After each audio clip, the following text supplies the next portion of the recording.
So I met the green beast that didn't want me in his swamp. Somebody. Welcome back, classy crew, to another journal in my journey to kill all monsters in Monster Hunter 3 Ultimate. We're getting close to the end. We're in single digits. There are only 9 monsters left, and I am only dreading things because I am completely built. Like my armor, my weapon, everything is maxed, and I'm still getting smacked around like crazy. So this past week, I overcame the Green Nargacuga challenge, and oh my goodness, was that tough. I've been spoiled a little because Sunbreak's coming up in a month, and I am determined to complete this pledge before Sunbreak comes out, because if there's one thing I've learned from last year's playthrough when I was playing Monster Hunter World and Rise is never play 2 Monster Hunter games at the same time. It's just, especially at the frequency I play them, I can only play so many hours a week, and playing 2 simultaneously, especially with 10-year difference between them, is just breaks your flow, and it doesn't let you properly refine your skills. All that to say, I don't want to be playing sluggish 3U Switch X and then playing hyper fast Rise Switch X and going between the 2 in a week. So I need to complete this pledge before Sunbreak comes out. And Green Nargacuga is now one off the list. Anyways, the whole reason I was saying I got spoiled is because viewers multiplayer has been my go-to to kind of knock out some quests so I can unlock the new species and all that. And it's been helping a lot. What would usually take me 30 to 40 minutes per quest is now taking me 5 to 10 minutes. So we're progressing, things are going smoothly. And I'm going to argue also this is the way the game was intended to be played. G rank was always designed for multiplayer in mind.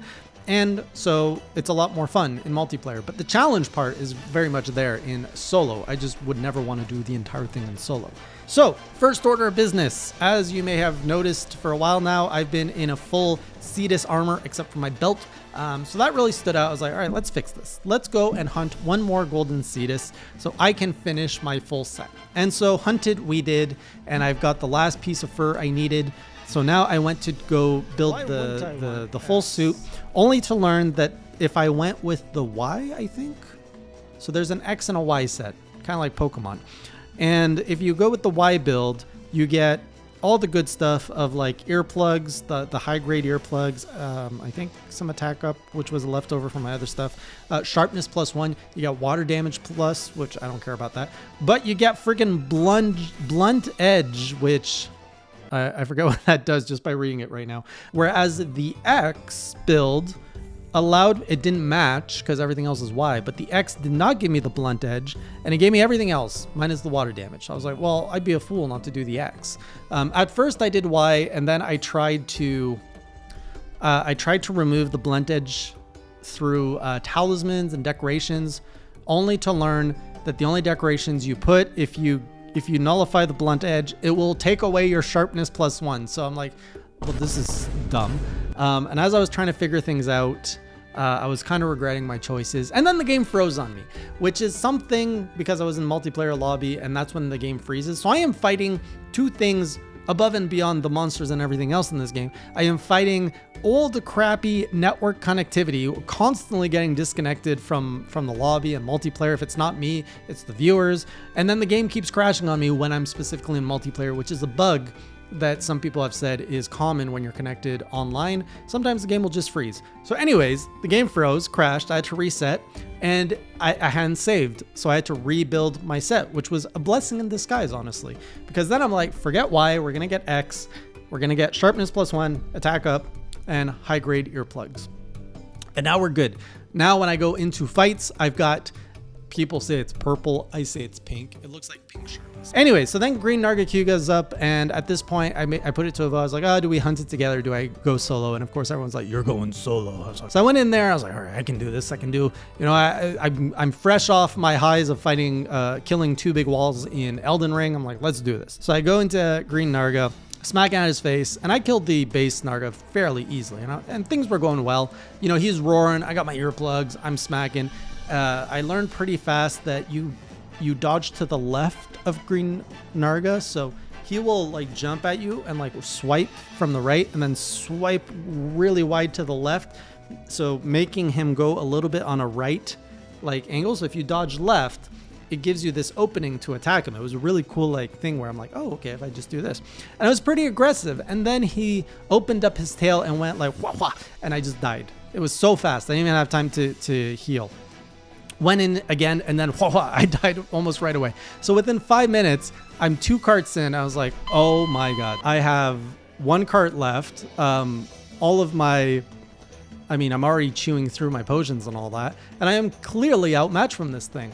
So I'm playing a little bit more defensively now, and it was tense. The whole thing was tense. I did get into a zone where I was like getting a lot of hits on him. I don't know if it was just a matter of him throwing out attacks that I could easily read, but I got into a zone, and then after that zone, it was a mess. I'd get a few hits, he'd pound me a lot, I'd chug some potions. This back and forth went on for 30-35 minutes. I was sweating. I was at the point where I was out of potions. I think I was out of most potions, as usual, as these fights usually go. You know, you're out of resources, you're down to your last breath. The monster is too, and I'm just like, please limp, and I'm just smacking him, trying to get some limps, trying to dodge these hypersonic fast moves, and finally he leaves with a limp. And for some reason in my head, I thought traps would only work if he was asleep. I don't know why I thought that. So I'm like, oh, please go to sleep. And I go into the zone and he's not asleep. And I was like, no, I could have captured him. And then I had like an aha moment where I was like, wait a minute. Traps work on limping monsters. They don't have to sleep. I don't know why I cared about the fact that he was sleeping or not. So I'm like, quick, put the trap down. So I'm trying to put the trap. He smacks me. I was like, no, put the trap. And he smacks me again. And I'm just trying to get this trap going. I finally put the trap. He smacks me. My health is going down. I was like, oh my God, I'm going to cart before I can capture him. And I'm like rolling. My body is like limp on the side. And he's about to jump on me. But luckily the trap was kind of there and it traps him. And I'm just like getting up slowly. I'm like, oh my God, Hunter, get up. I only have 1 trap. And finally I captured him. It was one of those fights where like just barely making it through. I was like, oh man, I got to do this 9 more times with the other 9 monsters. Stiggins and Ogre, I expect him to be even freaking faster than this. Oh, my entire build is weak to Dragon. I have minus 30 points. Like it's my gear is minus 30 in Dragon. If you eat for Dragon Slayer, it just gives you +5. So I have to rethink my entire build just to take on Stiggins and Ogre. He's going to destroy me. And after, so he's my first challenge after this journal. And then I'm going to have 8 monsters left. And I know some of you have been dropping in the comments. I've been avoiding looking at what the other monsters are. I kind of want to see for myself. But the mystery for the most part is gone. And I think my ultimate goal is this final black dragon, which I don't know the name of. Because all the other ones are either variants or monsters I've seen in other games. So I kind of know what to expect. But this unknown black dragon, I don't know its name. I don't know how it moves. I don't even know how it looks. So I'm really looking forward to this final black dragon challenge. Oh, and then the last thing, I did a fight, again, multiplayer with Gobul and a Laggy, and all of my teammates went and fought the Laggy. And I was coming out of the camp in the swamp area, and I hear the music. It's like, dun, dun. I was like, oh, where's the monster? And I look around, I'm panning, and I can't, like, the boss music is going, the monster music. I can't see the monster. I'm just like, what is going on? Is this bugging?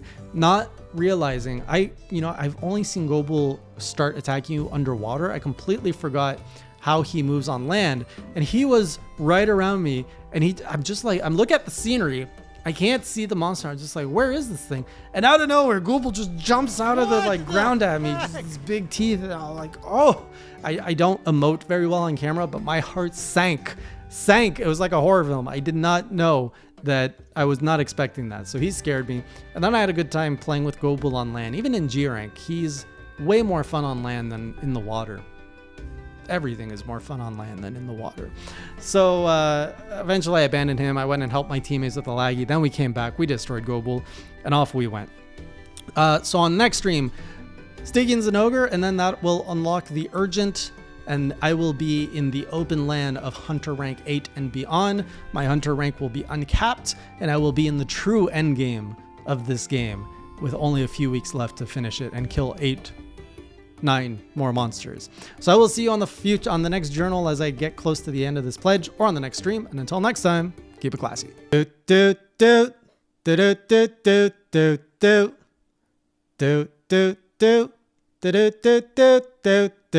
Subscribe.